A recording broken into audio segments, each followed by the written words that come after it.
Hello and welcome to the Musical Instrument Investigator. Today we're on the website of Julien's Auctions based in the US, and we're going to have a look at two extremely rare electric guitars that were owned and played by Kurt Cobain of Nirvana. Now, Julien's have been having several auctions recently, really rare guitars and memorabilia, etc. One auction is actually finishing today, and that has some really important stuff on. Eric Clapton's so-called the Fool guitar, the psychedelic era kind of cream guitar with all the crazy artwork and stuff, and loads of other stuff that's actually happening like in a couple of hours or so. That's going under the hammer, but over the next couple of days they've got other really interesting and famous stuff, and I had no idea, but tomorrow on the 17th of November they are selling two guitars that belong to Kurt Cobain. In fact, two extremely iconic and rare Kurt Cobain guitars. So I thought we'd just do a quick video and just have a look at them. So firstly, I thought I'd have a look at this one. This is the stage played and smashed signed Fender Stratocaster electric guitar with photos. Estimates 500 to 700,000. Starting bids were 125,000. We've got 200,000 bids. So let's just have a look at this. Let's look at the overview and then check out all the pictures. So, cream coloured Fender Stratocaster guitar, stage played by Kurt Cobain in Buenos Aires, Argentina on October the 30th, 1992, while performing live with Nirvana. Let's have a look at the pictures so we can get an idea of what's going on, and then we can kind of go over the blurb. So there's a nice some signatures and things on here. I think a little poem actually by Dave Grohl.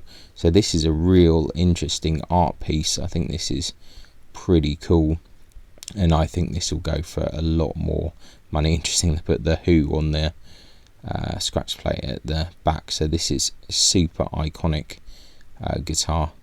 Some really great pictures actually as well of this by Julien. So it's nice to see all of these pictures up close. Hopefully this goes to a good home. Even the neck took quite a bit of damage as well, but kudos to Julien's Auctions for so many great images. Really is good to see all of this, and they've kept like every little bit. That's really interesting.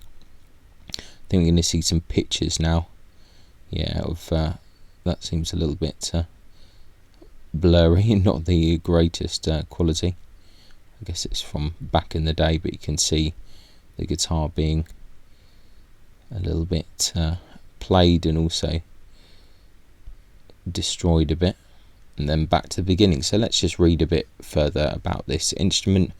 The guitar is signed by Cobain and Krist Novoselic in black marker, and Dave Grohl has written an entire poem on the guitar with a heart-shaped bubble.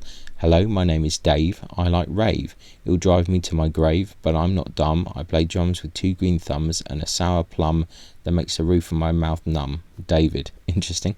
A stick figure has also been drawn of falling into the hole where the jack plate would have been, with a text bubble that reads "Help me." Additionally, handwritten on the back plate of the guitar is The Who, most likely a nod to that group's reputation for smashing guitars and instruments on stage. This guitar model, the Fender Stratocaster, was the one that Cobain typically used towards the end of his set in case he wanted to destroy it. The guitar is missing strings and hardware and is in two major pieces, namely the body and neck. There are two additional small pieces that came off during the breakage. Most of the serial number is still present at the back of the neck at 039699. It is believed Cobain first used this guitar during Nirvana's concert in Osaka, Japan on Valentine's Day, February 14th, 1992, and that the guitar was actually purchased in Japan for the show, since it is a made in Japan model. Cobain smashed the guitar at the end of that show, but it was later repaired and he continued using it later. During Nirvana's 1992 shows in Honolulu, Hawaii, Stockholm, Sweden, and at the MTV Music Awards in Los Angeles. However, it is unconfirmed whether this is the exact same guitar or if some parts have been swapped out due to the damage. The guitar was last seen being played by Cobain in Buenos Aires, where it did not survive the night. The original recipient won this guitar by participating in a contest on BBC Radio 1 Annie Nightingale show in July 1992. He was also given 2 tickets to the Reading Festival show in Reading, England on August 30th, 1992 to see Nirvana perform. The radio show had initially advertised the guitar that Cobain would use at the Reading Festival as a prize to the contest winner, but that guitar was not available, and a couple of months later the winner received the damaged but signed Buenos Aires guitar instead, accompanied by the Reading Festival guitar pass and several photos of Cobain smashing the guitar on stage. To be honest, that is, at the time, that would have been like a pretty cool competition to win, but given kind of like Nirvana's status and Kurt Cobain, that is like literally winning the lottery. So I hope that this original person that won the competition actually kept hold of it for long enough to be able to kind of get something decent out of it, because that is extremely rare. Really interesting guitar here, and I'm curious to see if that hits the 500,000 to 700,000 mark. I think based on the previous Nirvana Kurt Cobain sales, I think that it probably will. Just to say, there's loads of other kind of Kurt Cobain Nirvana stuff in this auction as well, but I've just skipped to the guitars. There's a little amp, there's a signed guitar, there's loads of posters, memorabilia, and loads of really cool stuff, so definitely kind of check the auction out. So right next we have Kurt Cobain stage played Skystang I Fender Mustang electric guitar, estimates 1 to 2 million, starting bids was 250,000, 700,000 the current bids. This has got to sell. I'm sure that this is going to sell, almost guaranteed. This is iconic. So this one you need to kind of register if you want to bid. Obviously it's quite legendary. So this is a 1993 Fender MG69 Mustang made in Japan, serial number 0016988 in sonic blue finish with the original guitar strap and strings, owned and played by legendary Nirvana frontman Kurt Cobain, known as Skystang I. It is the most well documented and recognisable of Kurt's stage instruments, and certainly his most used during the 1993-1994 in utero touring cycle. Now on the 30th anniversary of Nirvana's third and final studio album In Utero, it is fitting that the first single released from that album, Heart-Shaped Box, also happens to be the last song that Kurt Cobain ever publicly performed on this guitar, Skystang I. Let's have a look at the pictures first, and then we'll move on to reading the blurb. So here we can see pictures of the guitar with the strap. This is like a super iconic guitar. If you are a fan of Nirvana, you will know this guitar from any of the kind of videos and concerts of that time. This is a kind of a really well known instrument, and I think the collectors will fight for this like crazy. Like anything Nirvana has been selling like crazy recently. Obviously the market is a bit weird, like the world is obviously in a bit in flux at the moment, unfortunately, in many different ways. So I think maybe the normal auction records might not be broken this time because of the situation. However, this is an extremely important guitar, really socially, iconic kind of representation of that kind of period of music. So, and I think it will go down in history alongside, other super famous instruments. So once again, it would be interesting if this guitar could potentially be bought by a collector or someone, or a museum that would have it on display. That would be great, so that people could kind of see it. But who knows where this will go and who will have the money. But once again, great job to Julien's for all these really cool pictures, numerous pictures. I have to say, they really have gone to town a bit on the pictures. But then again, if you're trying to sell something for 1 to 2 million, then I guess you do need to make a bit of an effort with the pictures. So there we are cycled, I think, to the end of the pictures there, and we're back to the beginning. So great guitar. What I'm going to do now is I'm just going to read through some of this other bump. There's quite a lot. You can also see videos, so if you don't want to hear someone reading basically like an audiobook, then tune out now. And thanks a lot for anyone that watched up to this point. And just to say, if you do enjoy these videos, please consider subscribing, like or comment, because it's much appreciated. So Nirvana played their final show on March the 1st, 1994 in Munich, Germany, and all available concert footage confirms that Cobain played this guitar that night. Although MTV Unplugged is often thought of as the band's last performance, Nirvana was still in the midst of a full tour schedule promoting the In Utero album.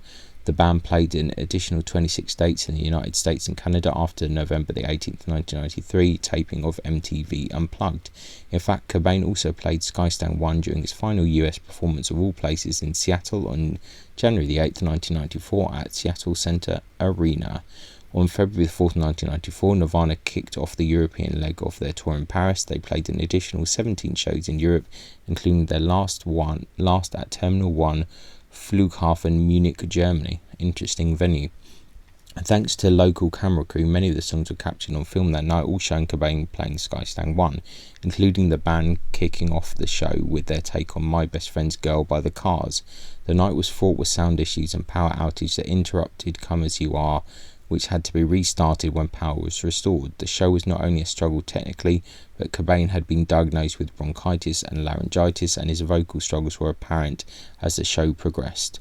Although the camera footage did not capture the now poignant last song ever publicly performed by Cobain, the audio of his final encore is available, and a 2018 Esquire magazine article titled "The Last Song of Kurt Cobain's Final Show is a Tortured Version of Heart-Shaped Box" stated that the show ended with an encore of Heart-Shaped Box, and you can hear the song tearing apart his voice. You can hear the pain he's in, not only emotionally but physically, as it sounds like his voice is about to snap in half. In an interview with Guitar World in 1991, Cobain called the Fender Mustang his favourite guitar model. Clearly, that love affair persisted because in 1993, Cobain placed an order with Fender for 10 left-handed Mustangs in preparation for the upcoming In Utero tour. As the Fender USA custom shop was then in its infancy, it wasn't yet equipped to build left-handed versions of the model, and thus the task fell to Fender Japan's Scott Zimmerman custom builder at the Fujigen factory. Skystang I was delivered to Cobain in July of 1993 along with another Mustang in Fiesta Red, nicknamed Orange Stang. The guitar used during Nirvana's performance later that month at Roseland Ballroom. The two additional blue guitars that would become known as Skystangs II and III were delivered in October of that year, and two more red ones in February of 1994, yet neither of these red guitars appears to have made it to the stage. Of the 10 Mustangs ordered, only 6 arrived prior to Cobain's death in April of 1994. It is possible to differentiate Skystang I from Cobain's other guitars in part because of its red tortoise-shell pickguard with a distinctive V-shaped anomaly beneath the 3 wound strings. This, combined with the white Seymour Duncan JB humbucker mounted in the bridge position, make this Mustang easily distinguishable from Skystangs II and III in footage and photographs of the era, both of which had black humbucker pickups. Used for the majority of Nirvana's 1993-1994 tour dates, former Nirvana guitar technician Ernie Bailey refers to the blue Mustangs as Kurt's workhorse. From its In Utero stage debut on October the 18th, 1993 at the Arizona State Fair Veterans Memorial Coliseum to the band's final performance at Terminal 1 in Munich, this blue Mustang earned the title of workhorse because it can be documented that it was used during 53 of the 63 In Utero tour performances that would turn out to be the band's final chapter. Notably, Kurt played Skystang I on nearly every song during MTV's Live and Loud, filmed on December 13th, 1993 in Seattle at Pier 48. An abridged version of this concert was broadcast by MTV at the time, but the entire show was released on DVD on September the 23rd, 2013 in conjunction with the 20th anniversary of In Utero album. The telltale yellow V and white humbucker pickups make it easy to identify Skystang I throughout the show. In addition to the aforementioned white Seymour Duncan JB and V-shaped birthmark, Skystang I can also be picked out in concert footage thanks to its lack of offset contour body decal, which is normally found on the headstock present on Skystangs II and III. As is well documented, Cobain hated corporate sponsorship and intentionally scratched out the Seymour Duncan name on his pickups and used black tape to cover the logo on his guitar strap, which remains with the guitar. Numerous modifications were made to the guitar by Ernie Bailey to satisfy Kurt's needs as a player. He routed the body and pickguard for the full-size humbucker pickup, replaced the floating Mustang bridge with a Nashville-style Tune-O-Matic, converted the dynamic vibrato to hardtail operation, and mounted the string anchor tube backwards in order to hide the ball ends of the strings in the recesses which are normally orientated towards the bridge. Jim Vincent, who was Nirvana's tech from December 1993 onwards, is believed to have shaved down the tops of the two selector switches located above the pickup at Kurt's request during the European leg of the 1994 tour. This was done to prevent Kurt from accidentally hitting them, causing an unintentional change in the tone of the guitar. The guitar is owned by Kurt's brother Kurt Cobain and has been on loan to Seattle's Mopop, then known as Experience Music Project, since 2007 when it went on display in 2009. It was also part of the Nirvana Taking Punk to the Masses exhibit, which opened in 2011, and travelled with that exhibit to Brazil for 6 months in 2017, then returned to Mopop, where it's been on display until September 2023. So actually that's a bit of a shame because it was on display. So it'd be good if it could potentially go back on display. So that is slightly unfortunate. Condition: neck finish shows play wear, primarily in the front form of dings, nicks and chips, largest being located close to the Made in Japan and serial number decals at the heel.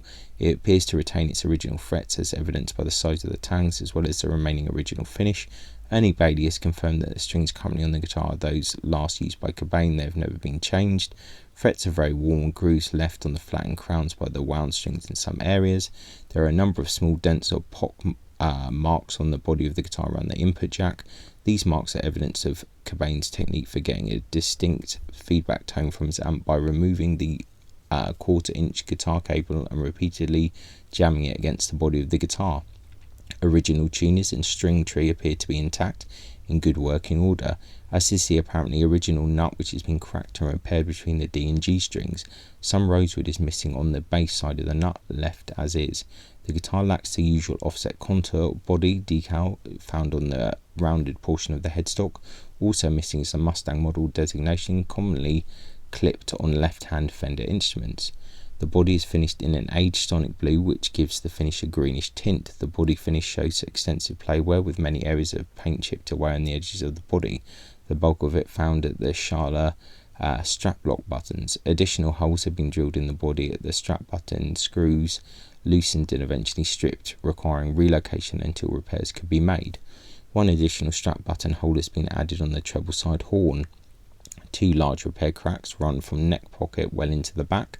The bass side crack extends 7 inches into the body and 3.25 inches on the treble side. Both appear stable. Modified components aside, original plastics and hardware appear to be present. Knobs, neck pickup and pickup cover switches, vibrato, mountain plate and string anchor tube. Modifications: the body has been routed and the pick guard modified to accept the full-size Seymour Duncan JB humbucker in the bridge position. The three-way pickup selector switch is shaved down to prevent accidental switching. A 14-inch radius Nashville-style tunematic bridge has been substituted for the stock Mustang bridge, and the dynamic vibrato has been disabled for hardtail operation, with the string anchor tubes mounted in reverse orientation to hide the ball ends of the strings. Specs: it's a 24-inch scale maple neck with a 7.25-inch radius rosewood fretboard and 22 vintage style frets. Nut measures 1.58 inch 40.2 millimeters with a first fret neck depth of 0.82 inches or 20.9 millimeters, increasing to 0.91 inches or 23 millimeters at the 12th. The guitar is strung with gauges 10 to 52, with action measured at 12th fret at 0.1 inch.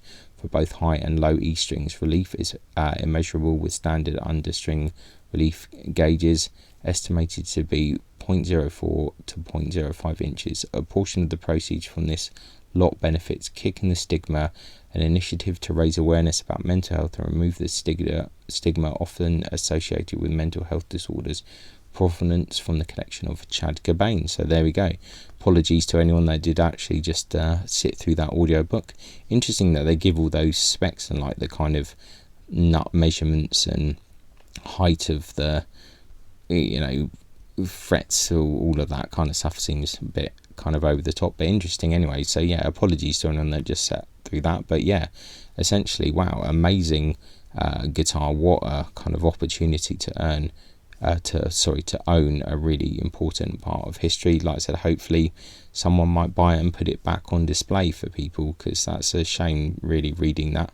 But yeah, two amazing guitars owned and played by Kurt Cobain of Nirvana. I'll put a link in the description, check it out and see what you think. Thanks a lot for watching, I really appreciate it, and I'll catch you next time. Bye.